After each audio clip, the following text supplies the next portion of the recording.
네, 그래서 이제 오늘은 우리가 사무엘하 18장에 있는 말씀을 통해서 또 하나님께서 우리들에게 교훈하시는 또 말씀들을 배우고 또 교훈을 받도록 하겠습니다. 네, 오늘 말씀의 제목은 지도자의 고통입니다. 지도자의 고통. 보통 우리가 이제 이 지도자들에 대해서, 지도자들이 어떤 고통을 겪는지에 대해서 우리가 많이 생각하지 않습니다. 그런데 지도자들이 겪게 되는 고통이 있습니다. 그래서 오늘은 이 지도자의 고통에 대해서 함께 나눠보도록 하겠습니다. 특별히 이제 오늘 이 본문 사무엘하 18장에는 이 압살롬의 죽음이 나와 있는데, 이 압살롬의 죽음에 대해서 하나님께서는 어떻게 압살롬을 심판하셨는지, 그리고 이 압살롬의 죽음으로 인해서 다윗이 어떠한 고통을 받게 되었는지, 이런 걸 살펴보면서 그 안에 있는 이 지도자의 이 고통에 대해서 한번 살펴보도록 하겠습니다. 이 사무엘하 18장은 세 부분으로 나눠지게 되는데요. 1절에서 5절까지는 다윗이 군대를 내보내게 되는데, 다윗이 군대를 내보내게 될 때 그 압살롬을 죽이지 않도록 당부를 해서 내보내는 것을 보게 됩니다. 우리 젊은 압살롬을 너그러이 대해달라고 부탁하는 이 다윗의 모습에서 다윗의 그 고통을 우리가 이렇게 내다볼 수 있습니다. 두 번째 부분은 6절부터 18절까지인데요. 하나님께서 압살롬의 군대가 다윗의 군대에게 패하게 하시는 모습이 나옵니다. 그러면서 거기에서 압살롬이 죽게 되죠. 이때 이 다윗이 겪게 되는 그 고통, 특별히 이 압살롬, 사랑하는 아들 압살롬이 정말로 그가 염려했던 것처럼 정말 죽게 되었는데, 그게 다윗의 가장 의지하던, 가장 오른팔처럼 여기던 요압에 의해서 죽게 되기 때문에 그 고통은 이루 말할 수 없이 컸을 것입니다. 그리고 이제 마지막으로 19절에서 33절까지는 다윗의 군대가 승리함으로 기뻐했고, 또 그것을 알리기 위해서 이 전령이 두 명이 아히마아스와 또 구스 사람이 다윗에게 와서 이 승리를 전하지만, 다윗은 그때 압살롬의 죽음에 대한 소식을 듣고 슬퍼하는, 그가 울며 슬퍼하는 이와 같은 모습을 이 19절에서 33절에서 나타내 보이고 있습니다. 이때 다윗이 겪은 그 고통은 정말 이루 말할 수 없이 컸을 것입니다. 그래서 이 18장 우리가 전체에서 이 압살롬의 죽음을 통해서 우리가 볼 수 있는 것은, 하나님께서 다윗을 징계하시기 위해서 압살롬을 사용하시는 것을 볼 수가 있습니다. 하나님께서 이 다윗이 밧세바를 취하고 밧세바의 남편인 우리아를 모살한 것에 대한 분명한 징계를 말씀하셨는데, 그것을 이 압살롬을 통해서 다윗을 징계하시는 모습을 볼 수 있습니다. 그런데 여기에서 보시면 하나님께서 다윗을 징계하시기 위해서 압살롬을 사용하시는데, 그렇다면 압살롬이 아무 이유 없이, 그의 아무 잘못 없이 오직 자기 아버지의 잘못 때문에 그가 그와 같은 하나님의 이 심판을 그가 받아들여야 되는가 하는 것입니다. 근데 그렇지가 않죠. 하나님께서는 이 다윗을 징계하시는데, 압살롬이 그 하나님의 그 심판에 합당한 그 같은 죄 때문에, 압살롬의 같은 하나님에 대한 반역, 또 나라에 대한 반역, 이와 같은 압살롬의 같은 잘못과 죄악 때문에 하나님께서는 그를 심판하시기 때문에 오랫동안 기다리셨던 것이죠.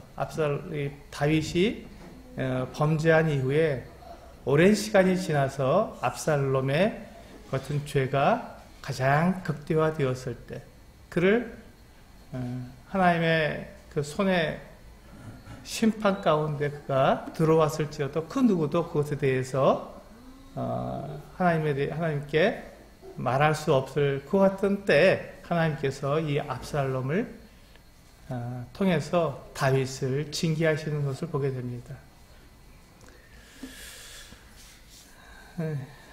여기서 보시면 이제 압살롬이 반역을 일으켜서 거의 성공한 듯 했습니다. 그래서 이제 지금 예루살렘을 점령했고, 그리고 이제 그 다윗은 예루살렘에서 쫓겨나서 지금 이 요단강을 건너서 요단강 동편에서 있다가 마하나임이라는 성에 들어가서 거기서 피신해 있었습니다. 그 압살롬은 그 다윗의 모사이고 다윗과 함께한 사람이었는데 가장에서 이렇게 그 압살롬에게 투항한 이 그 후세라고 하는 이 모사의 그 책략에 따라서 이스라엘 전 군사를 다 소집해서 이 마하나임에 숨어 있는 다윗 왕을 공격하기 시작했습니다.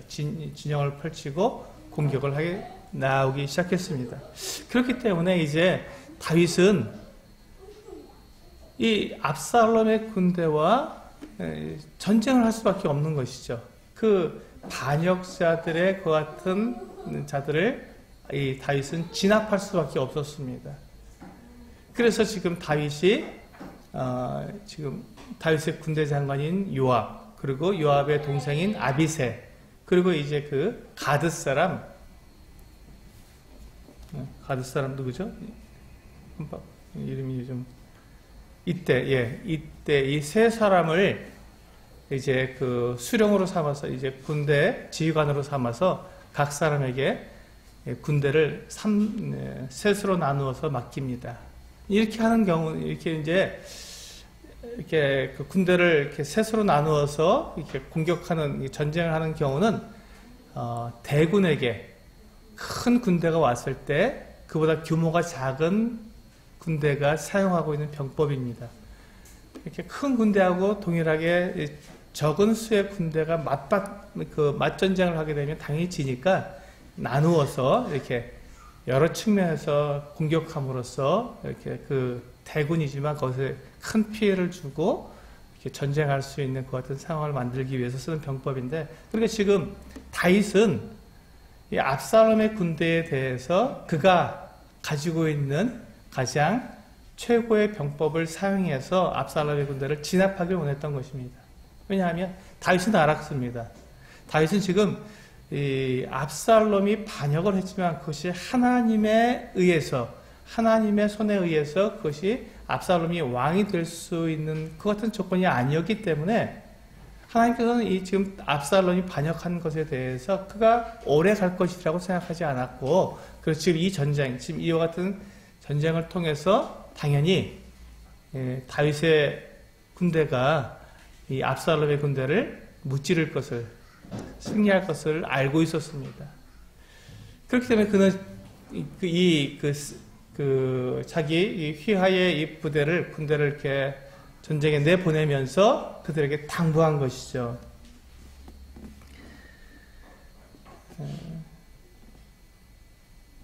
그들에게 지금 5절에서 보시면, 왕이 요압과 아비새와 이때에게 명령하여 이르되 나를 위하여 젊은 압살롬을 너그러이 대우하라 하니, 왕이 압살롬을 위하여 모든 군 지휘관에게 명령할 때 백성들이 다 들으니라.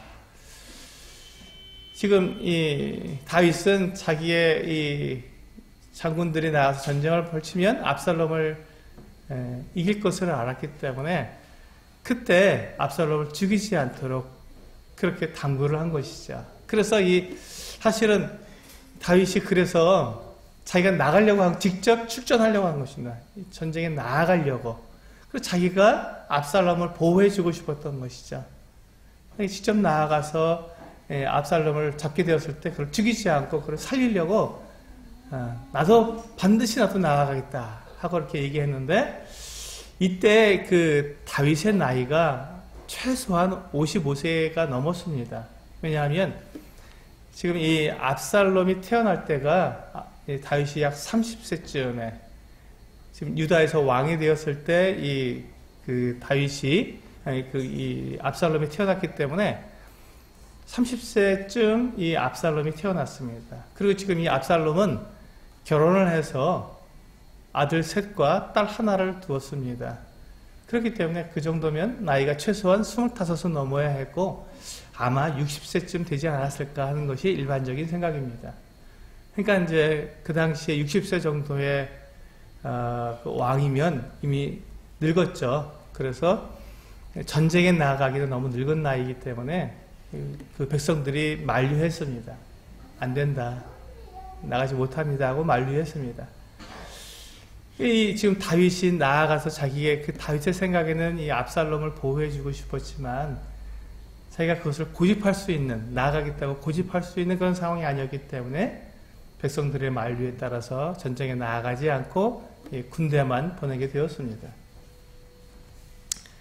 그때 이 다윗이 얼마나 두렵고 얼마나 고통스러웠겠습니까?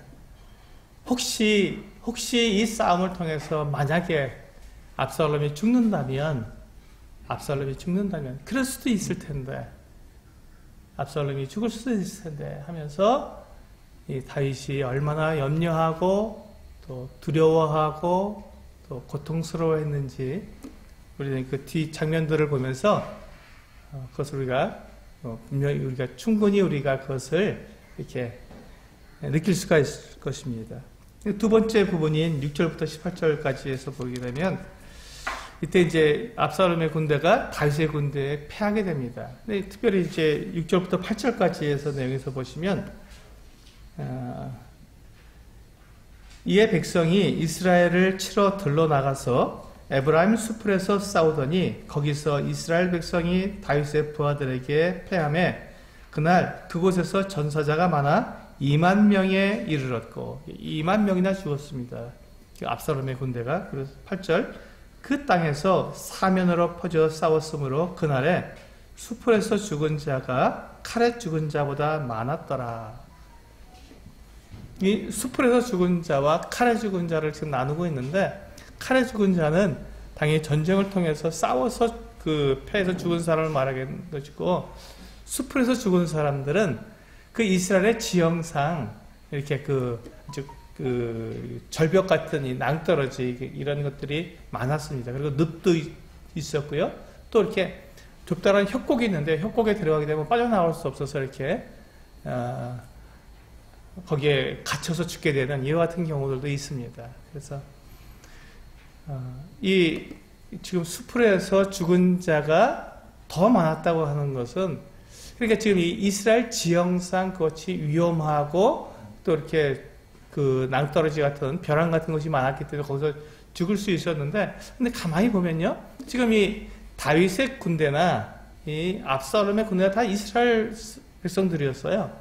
그리고 그 같은 지형에 다 익숙한 사람들이었고 그래서 그들 중에 뭐 그 지형 때문에 지형이 좀 이렇게 낯설어서 그 같은 어려움을 당하는 죽게 되는 이 같은 경우가 왜 거기 압살롬의 군대에만 있었겠는가 하는 것이죠. 근데 이 다윗의 군대에는 그것이 없었고 지금 이 압살롬의 군대에만 이 수풀에서 죽은 자가 더 많았다는 것입니다.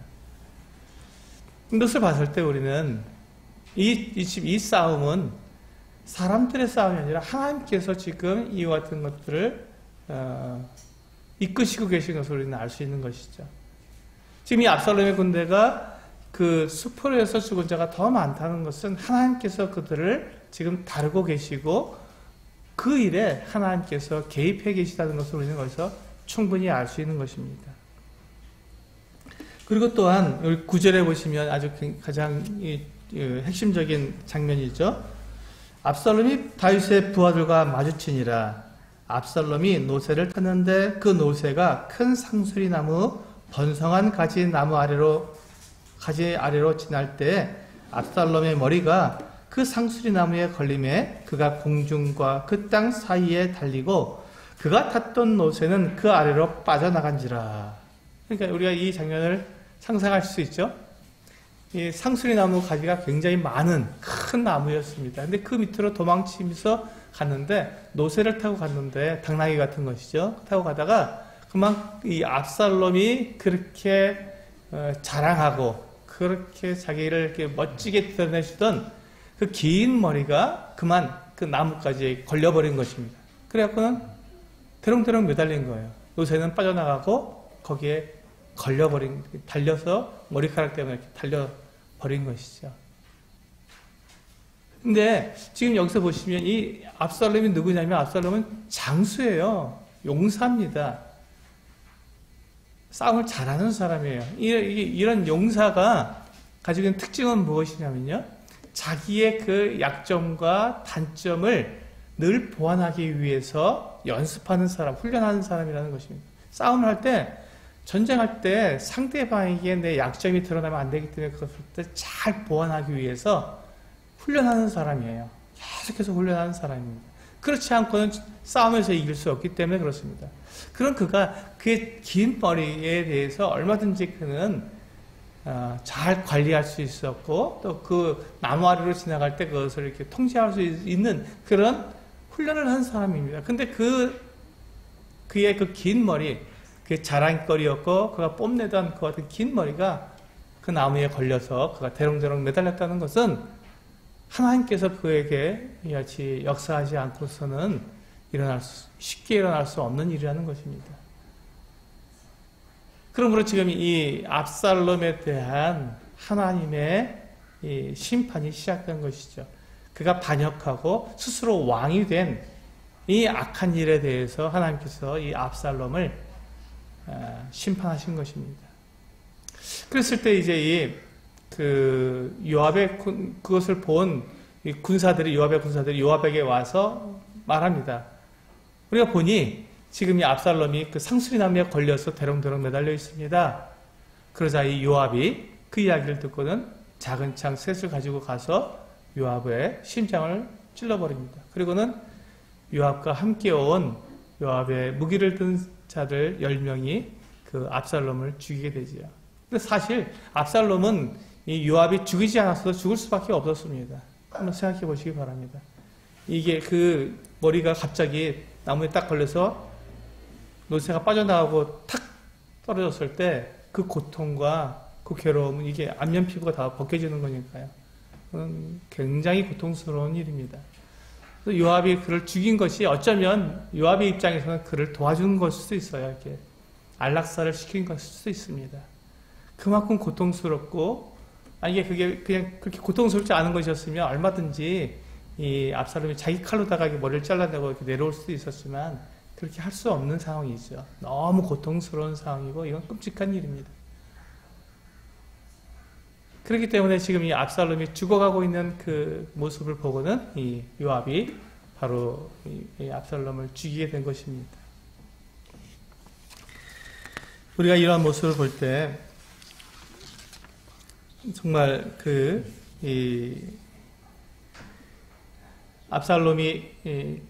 요압이 압살롬을 죽인 모습을 보게 될 때 아마 요압은 압살롬의 그 같은 죽어가는 모습을 보고 죽인 부분도 있었겠지만 만약에 이 압살롬을 살려둔다면 죽이지 않고 그를 이렇게 머리를 잘라내고 이렇게 받아서 살려냈다면 압살롬이 살아있는 한 계속해서 이와 같은 문제가 일어날 것이기 때문에 반역에 대한 문제 또 다윗 왕이 압살롬에 대해서 계속해서 이렇게 마음이 약해지는 그래서 나라가 계속 어지러워질 수 있는 그런 상황이 있기 때문에 지금 이 요압의 입장에서는 압살롬은 분명히 반역한 지금 전쟁에서 적군이었고 적군의 수장으로서 그를 죽여야만 했던 그 같은 마음을 가진 군인이었습니다. 그래서 요압은 이 압살롬을 죽이게 된 것이죠.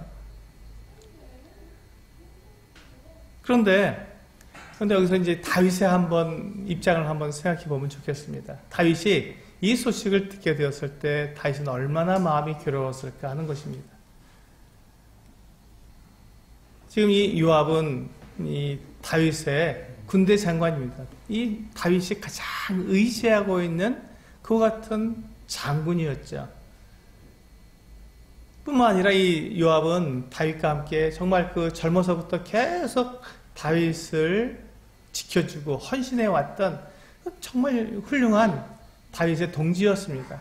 그런데 그런 그가 다윗이 사랑하고 다윗이 그 압살롬에 대한 마음이 어떤지 분명히 알고 있었던 그 요압이 압살롬을 죽였을 때 다윗은 그 일에 대해서 요압에게 한마디 말도 할 수 없었습니다.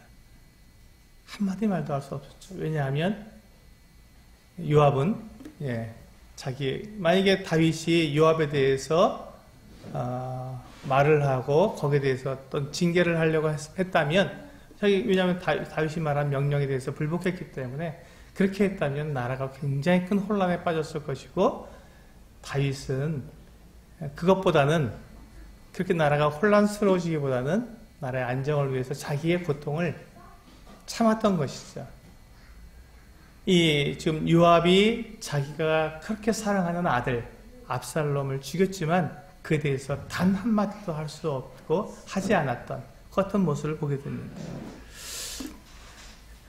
그런데 우리가 그 열왕기상 요 뒤에 보시면요, 이어지는 열왕기상 2장에 보시면 2장 5절과 6절에서 다윗이 솔로몬을 왕으로 세워놓고 다윗이 이제 곧 죽게 될 때, 나이가 많이 들었을 때 이제 솔로몬에게 이 요압에 대해서 당부하는 내용이 나옵니다.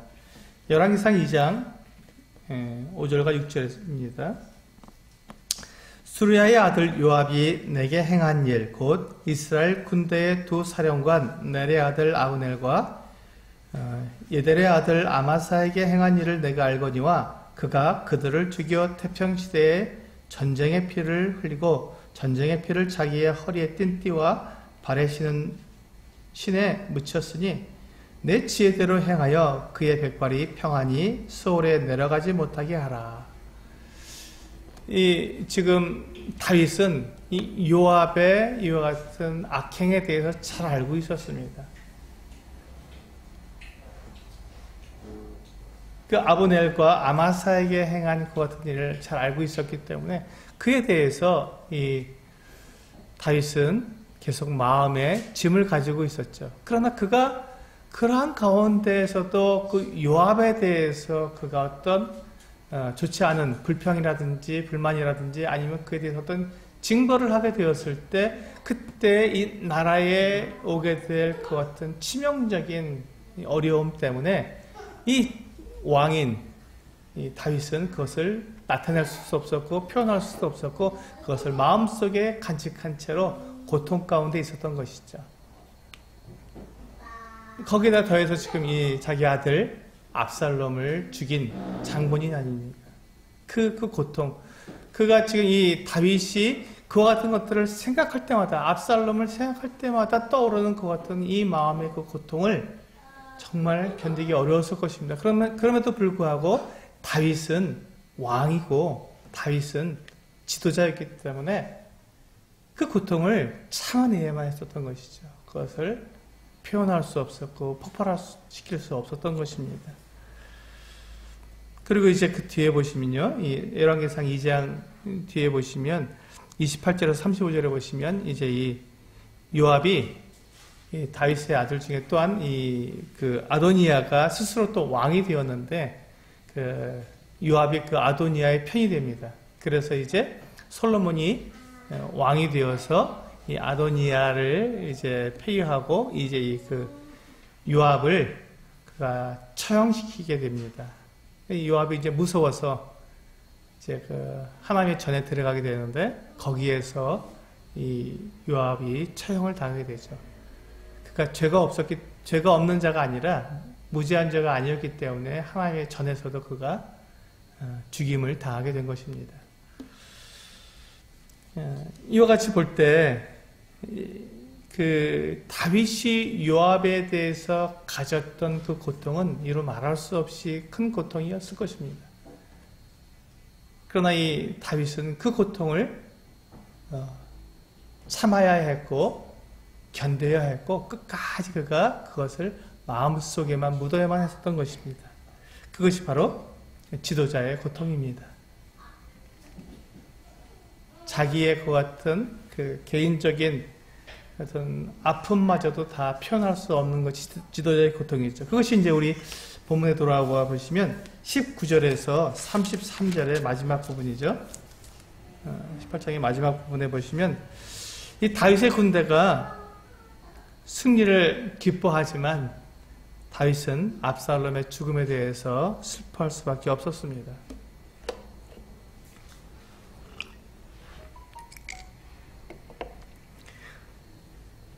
이제 전쟁이 다 끝났죠. 압살롬이 죽었기 때문에 요압이 정리를 합니다. 그리고 이제 전쟁이 이제 끝났음을 알리고 다 모든 그 백성들이 다 자기 집으로 다 돌아가게 되었어요. 전쟁이 끝났으니까요. 그때 이제 이 전쟁이 끝났음을 이제 다윗 왕에게 알리는 전령이 필요하죠. 그때 이제 아히마아스 사독의 아들, 제사장 사독의 아들 아히마아스가 이 기쁜 소식을 왕에게 알리겠다고 이야기합니다. 요압 장군에게. 그래서 이 요압이 가지 마라.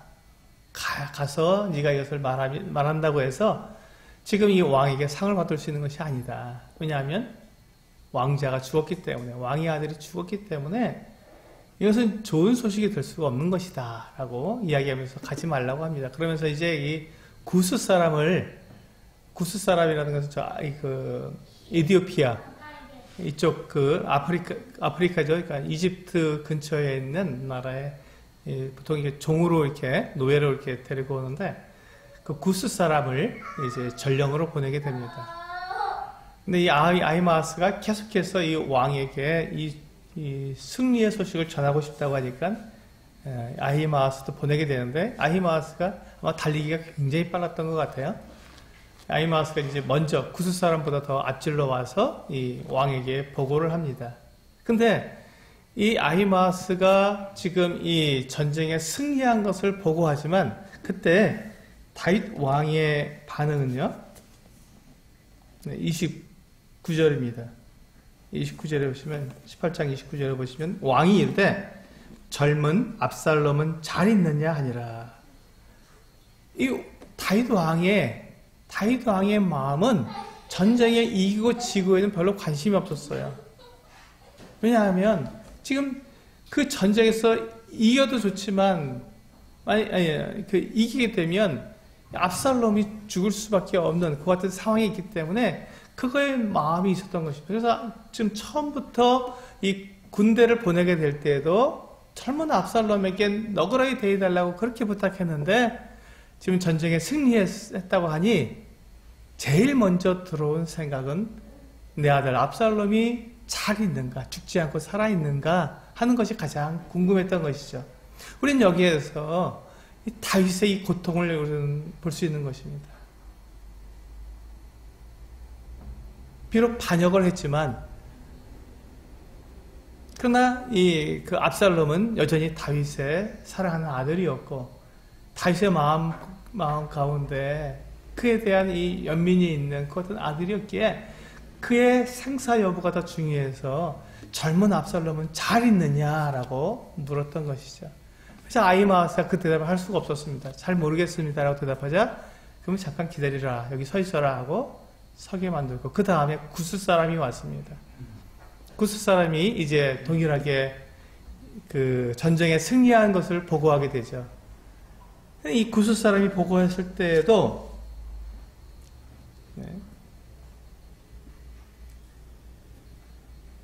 32절에서 동일하게 묻죠. 왕이 구스 사람에게 묻되 젊은 압살롬은 잘 있느냐. 이 지금 다윗 왕의 관심은 전쟁의 승패가 아니라 내 아들 압살롬이 살아있느냐 여기에 관심이 있었던 것입니다. 그와 같은 그처럼 이 다윗은 고통 중에 있었던 것이죠. 그런데 이 구스 사람이 이 압살롬의 죽음을 보고하게 됩니다. 그때 33절에 보시면 왕의 마음이 심히 아파 문 위층으로 올라가서 우니라. 그가 올라갈 때 말하기를 내 아들 압살롬아, 내 아들 압살롬아, 차라리 내가 너를 대신하여 죽었다면 압살롬 내 아들아 하였더라. 그 압살롬의 죽음에 대한 소식을 듣게 된 이 다윗은 너무 고통스러워서 이걸 견딜 수가 없었죠. 그래서 그 성문 2층으로 올라가서 거기에서 울었습니다. 울면서 차라리 내가 너를 대신하여 죽었더라면 하고 그렇게 말을 합니다. 그렇게 통곡을 하는 것이죠. 뒤에 나오는 19장에 보시면 이 지금 다윗이 이렇게 통곡을 하고 이 슬픔을 하고 있는데 지금 이 백성들이 승리를 했는데 이 왕이 우니까 왕이 슬퍼하고 고통스러워하니까 다들 자기들이 이제 죄책감이 들어서 승리를 했지만 승리를 누리지 못하고 이렇게 다 우울해졌습니다. 그러자 요압이 이 왕에게 들어가서 말을 합니다. 왕이시여, 지금 백성들이 전쟁을 해서 승리를 했는데 승리가 아닌 게 되었습니다. 왕이 이렇게 슬퍼하니까 이제 슬픔을 멈추고 나가서 백성들을 위로해 주십시오 하고 그렇게 말을 했습니다. 지금 다윗이 그래서 정말 요압의 그 같은 말을 듣고는 나가서 백성들을 위로했습니다. 다윗은 지금 자기 아들이 죽었는데 그 아들에 대한 애도조차도 충분히 하지 못하고 그것을 멈춰야 했던, 왜? 그가 지도자였기 때문에 그렇습니다. 그가 지도자였기 때문에, 그가 왕이었기 때문에. 그래서 이 지도자는 자기 개인의 슬픔조차, 자기 자식의 죽음 앞에서조차도 그 애도하는 것을 다 할 수 없었던 그 같은 고통을 가지고 있었던 것이죠. 그렇던 괴로움이 있었던 것입니다. 이게 지도자의 고통입니다. 지도자는 분명하게 이와 같은 그 고통이 있을 때 그 고통과 자기 개인의 고통과 또 이 나라 또는 우리는 지금 교회죠. 교회에 대한 이와 같은 그 전체의 이익을 위해서 내 개인의 같은 고통조차도 참고 견딜 수밖에 없는 그 같은 입장에 있다는 것입니다. 이게 지도자의 고통이죠.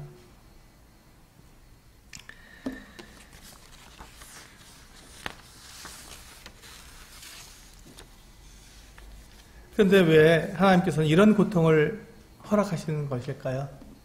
왜 이런 고통을 하나님께서는 허락하시는 것일까요? 그것은 고통이 있어야 자신을 보호할 수 있기 때문에 그렇습니다. 한번 생각해 보시기 바랍니다. 만약에 우리가 아무런 고통을 느끼지 못한다면 참 좋겠죠? 근데 우리가 아무런 고통을 느끼지 못한다면 어떤 일이 일어날까요? 만약에 이렇게 뜨겁게 지금 불이 타고 있는데 거기에 내 손이 놓여 있는데 손이 지금 이렇게 불에 데이고 있고 점점점 타들어가고 있는데 아무런 고통을 못 느낀다면 그냥 그 불 위에 손을 놓고 그냥 있을 수 있다는 것입니다. 다 타들어가고 손을 잃어버리게 될 지경이 놓였는데도 불구하고 아프지 않으니까, 고통이 없으니까 이 손을 갖다가 내가 방어하지 못하고 보호하지 못하고 그냥 거기서 놓을 수 있다는 것이죠.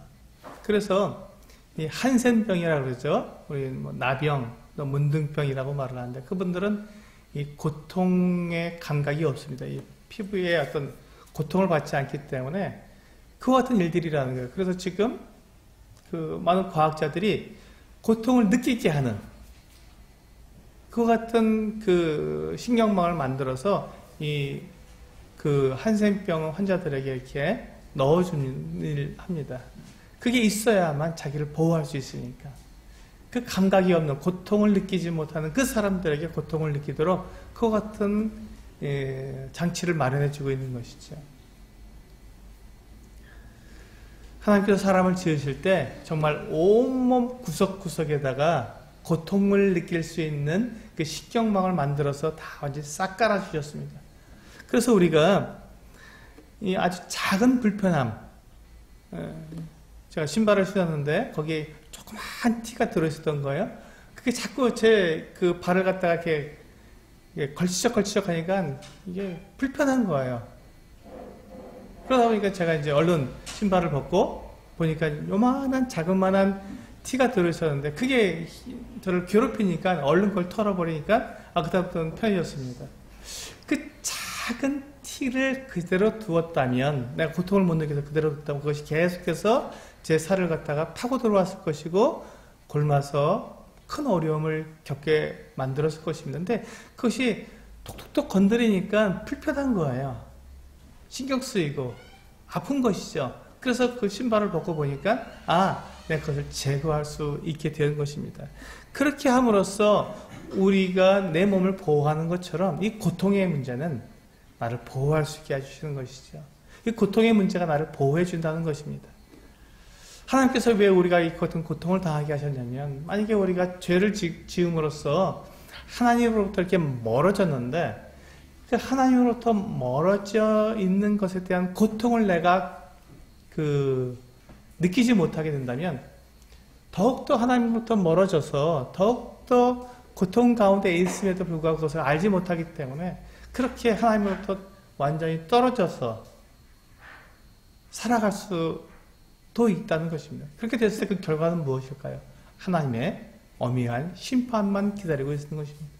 만약에 우리가 그 고통을 통해서 회개하고 하나님께로 돌아왔다면 그 엄밀한 심판에서 벗어나고 하나님과 사랑의 교제를 나눌 수가 있을 텐데, 그렇지 않고 그 고통을 모르기 때문에, 고통을 내가 다 받지 않았기 때문에, 나를 돌아보지 않고 내 자신을 보호하지 않았기 때문에 하나님의 그 엄밀한 심판 아래 내가 놓이게 된 것이지요. 그렇기 때문에 하나님께서는 우리로 하여금 자신을 보호하게 하기 위해서 우리에게 고통을 주시는 것입니다. 그래서 고통은 하나님께서 우리에게 주시는 은혜 중에 하나입니다. 그래서 우리는 이 고통은 매우 힘든 것이지만 그 고통을 통해서 하나님의 보호하심과 또 하나님께서 나와 함께하고 계시다는 것을 우리가 경험할 수 있게 되는 것이죠. 거기 또 우리 지도자는 한 나라나 또는 한 교회의 그 안녕과 직결되는 사람입니다. 그렇기 때문에 어떤 이 크고 작은 일에 어떤 고통과 괴로움을 겪게 될 때, 지도자가 그 같은 고통을 겪게 될 때, 그것이 바로 이 나라나 또한 교회를 보호하는 그와 같은 중요한 수단이 되기 때문에 하나님께서는 이러한 고통을 허락하시는 것입니다. 그래서 이 참된 지도자는요, 이런 고통을 받게 될 때 그 고통을 모면하고자 피하지 않습니다. 달아나지 않고 그 고통에서 숨지 않는다는 것입니다. 만약에 그 고통을 지도자가 받지 않게 된다면, 지도자가 그 고통을 받지 않고 숨고 피하게 된다면 그 고통은 그 공동체 전체가 받게 되기 때문입니다. 참된 지도자는 고통이 오게 될 때 그 고통을 참아내고 견뎌내고 오로지 그것을 통해서 공동체를 보호하는 그와 같은 일을 하게 되는 것입니다. 그래서 지도자는 그 고통에 대해서 불평하지 않고 그것이 지도자의 역할이라는 것을 고백하게 되는 것이죠. 하나님은 이렇게 지도자들에게 고통을 허락하시면서 하나님은 어디에 계실까요? 이같이 하나님께서 지도자들에게 고통을 주시고 때로는 성도들에게도 고통을 주실 때 하나님은 어디에 계실까요? 하나님은 우리의 고통을 모르실까요? 참 저는 이 말씀을 준비하면서 하나님께서 얼마나 큰 고통을 겪으셨는가, 하나님께서 얼마나 큰 고통을 겪으셨는가 하는 것들을 다시 한번 생각해 보게 되었습니다. 하나님은 누구보다도 이 고통을 정말 잘 아시는 분이며 친히 겪으신 분이십니다. 그리고 지금도 사실 이와 같은 고통을 겪고 계십니다. 이게 참 놀라운 일이죠. 그러니까 우리가 고통을 받는다면 그 고통을 나만 오롯이 받는 것이 아니라 하나님도 나와 함께 그 고통을 받고 계신다는 것입니다. 하나님께서 어떻게 그 고통을 당하셨나요? 하나님께서 우리 사람들을 구원하시기 위해서 하나님은 그 하나님의 독생자, 그 아들을 온전히 다 내어주셨습니다. 그리고 그 아들이 그 십자가라고 하는 가장 수치스럽고 가장 고통스러운 육체를 가진 인간이 겪을 수 있는 가장 고통스러운 그 어떤 고통을 당하는 그 어떤 형틀에 거기에 달려서 죽어가는 그 모습을 하나님께서 보셨기 때문에 그렇습니다. 자기 아들을 내어주는 그 고통 가운데 내어주는 그 아버지의 마음. 근데 이 아버지가 그 아들을 거기서 내릴 수 있는 힘이 없는 게 아니었습니다. 하나님께서 말씀 한마디만 하시면 이 주님은 거기서 고통받았을 이유가 없는 거예요. 내려올 수 있는 거예요. 그럼에도 불구하고 그 힘이 있고 그 능력이 있고 말씀 한마디만 하면 모든 것이 다 그 고통이 끝나버리는데도 불구하고 그 고통을 끝까지 우리 주님께서 다 이루었다고 말씀하실 그때까지 그것을 견디셨던 것이죠. 끝까지 기다리셨습니다. 그리고 이제 무덤에 묻히셔서 사흘을 또한 기다리셨습니다. 사흘을 기다리셨죠. 얼마나 고통스러우셨을까요? 하나님께서 그 전능하시고 우리 창조주이신 우리의 왕이시며 우리의 주님이신 그분께서 그 같은 고통을 겪으실 때 얼마나 고통스러우셨을까요? 그렇기 때문에 우리가 내가 지금 겪고 있는 이 고통을 왜 주님이 왜 나에게만 이 같은 고통을 허락하셨습니까? 라고 우리가 그렇게 항변할 수 없는 것이 하나님도 그 같은 고통을 당하셨기 때문입니다. 그리고 뿐만 아니라 지금 하나님께서 그렇게 예수 그리스도를 통해서 얻으신 하나님의 살아온 자녀들, 양자들, 바로 우리들이죠. 교회죠. 이 교회가 이 땅 가운데 살아가면서 겪게 되는 그 같은 성도들이 겪는 그 아픔들, 고통들, 믿음 때문에 그렇게 핍박받고 어려움 당하고 그렇게 정말 눈물 흘리며 하나님께 도움을 구하는 이 성도들의 모습을 보실 때 주님은 여전히 고통스러워하시고 하나님은 여전히 그 고통을 함께 겪고 계시다는 것이죠. 언제까지? 우리 주님께서 다시 오셔서 우리를 그 영원한 나라로 데려가실 때 그때까지 주님께서 재림하시는 그날까지 아버지께서는 그 고통을 계속해서 겪으셔야 하고 참으셔야 하고 기다리셔야 하시는 것입니다. 아직도 아버지는 우리 하늘아버지는 우리 때문에 그 고통을 겪고 계신 것이죠. 그래서 내가 고통당할 때 하나님 도대체 하나님께서 어디 계셨습니까? 라고 우리는 항변할 수 없는 게 그 고통을 나와 함께 지금 겪고 계시기 때문에 그렇습니다.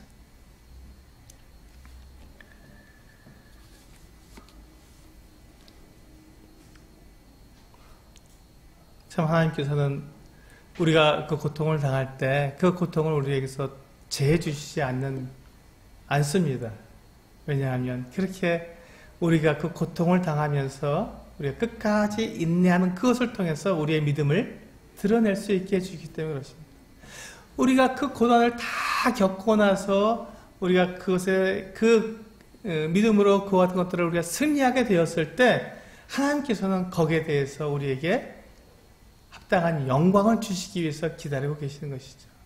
그래서 그 고통 가운데 있는 그 성도들을 바라보면서 하나님께서는 함께 고통받으시면서 함께 견디자꾸나 함께 이것을 이겨내자꾸나 하고 하나님께서는 옆에서 우리를 도우시고 우리에게 힘을 주시고 이 하나님의 말씀과 또 성도들을 통해서 우리에게 위로를 주시고 함께 하시는 것이죠.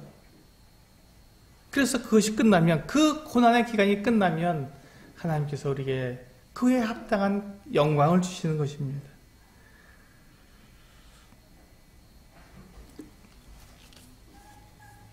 우리 로마서 8장에 있는 말씀을 다시 보시겠습니다.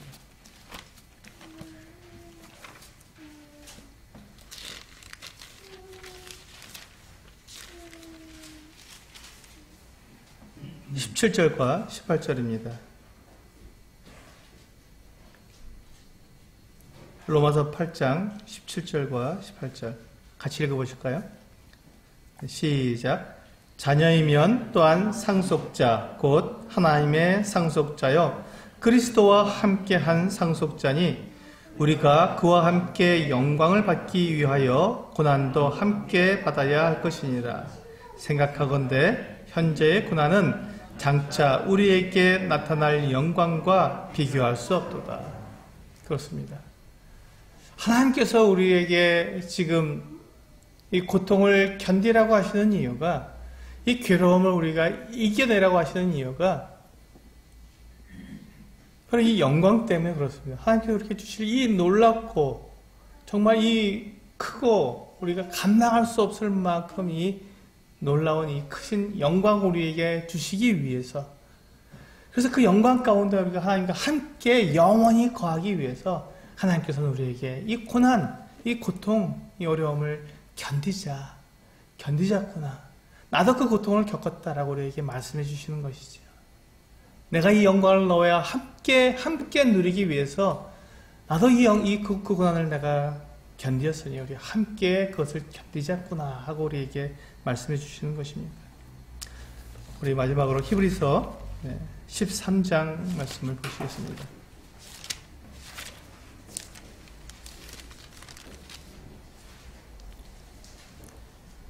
(13장) 12절입니다.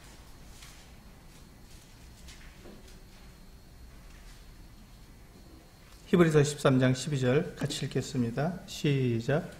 그러므로 예수도 자기 피로써 백성을 거룩하게 하려고 성문 밖에서 고난을 받으셨느니라. 우리 주님도 성문 밖에서 고난을 받으셨습니다. 우리를 구원하시기 위해서, 우리의 죄를 용서하시기 위해서 고난을 받으셨습니다. 그러니까 지금 하나님께서는 삼위일체 하나님, 성부, 성자, 성령께서는 우리를 구원하셔서 우리에게 영광을 주시고 영원히 그 영광 가운데 우리가 함께 하시기 위해서 친히 이 고통을, 우리 사람들이 받아야 할 그 고통을 친히 받으신 것이죠. 그 고통 가운데 들어가셔서 그 고통을 친히 겪으신 것입니다. 우리가 왜 하나님 나만 이와 같은 고난을 당합니까? 라고 우리가 말하는 것을 하나님께서 아시고, 그렇지 않다, 나도 너와 함께 고난을 겪고 있다는 것을 우리에게 알려주시기 위해서 하나님도 고난을 당하셨고 우리 주님도 고난을 당하신 것입니다. 이제 우리는 우리 사무엘하 18장에서 이 지도자의 고난, 지도자가 받는 이 고통에 대해서 우리 살펴보았습니다. 그렇습니다. 지도자는 고통을 당하게 됩니다. 그 고통 가운데에서 이제 고통을 당하게 되면, 그 고통을 견뎌내게 되면 그가 이제 그가 책임지고 있는 그 공동체, 나라가 될 수도 있고요, 교회가 될 수도 있는 그 공동체가 건강해지기 때문에, 보호해 줄 수 있기 때문에 지도자는 고통을 당하게 됩니다. 그리고 지도자가 받는 그 고통은 우리가 하나님이 받으시는 그 고통에서 우리가 볼 수 있는 것처럼 그것은 사랑이며 그것은 책임이고 또한 지도자의 사명입니다. 그래서 지도자가 받는 고통은 잘 드러나지 않습니다. 잘 나타나지 않습니다. 또 누가 알아주지도 않습니다. 그렇게 더 고통스럽죠. 그러나 그런 고통 가운데서 나와 함께 하시는 그 하나님, 또 지도자로서 동일하게 고난 당하신 하나님을 기억하면서 그 하나님 앞에서 우리가 그 나에게 주신 그 사명을 충실히 이행하는, 그래서 그 고통을 끝까지 견뎌내는 우리 성도님들 되시기를 원합니다. 기도하시겠습니다.